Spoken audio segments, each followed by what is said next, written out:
Assalomu alaykum azizlar, Veda assotsiatsiyasining hamkorlari va bo'lajak hamkorlari va iste'molchilari.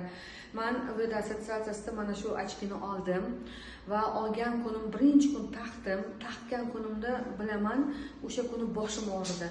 3 kun ketma-ket boshim og'ridi. Men tushunmay qoldim. Nima bu deyman, qanaqa ochki, siz buni shifobaxsh degandingiz-ku deb aytdim doktorimizga.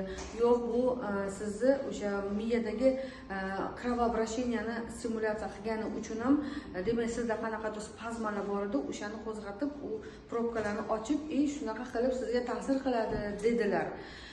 Xullas, oradan 3 kun o'tgandan keyin 4-kun keldi. 4-kunda o'rtaqanimni bilaman. 4-kundan nimadir o'zgardi miyamda, bir xuddi go'yoki kislorod kirgandek bo'ldi. Aytmoqchiman, mana onajonimni natijalarini aytaman. Shu yaxshi narsani bo'lishasiz, yaxshi insonlar bilan, yaqin insonlar bilan onajonimga taqdirganimda bir haftadan keyin onajonimda, mehribonimda +2 ochki taqardilar. O'sha +2dan +1,5, ya'ni 1,5 ga tushdi bir haftada va o'g'limda esa ko'zim tagidagi ko'karishlar 2 kunda ketdi.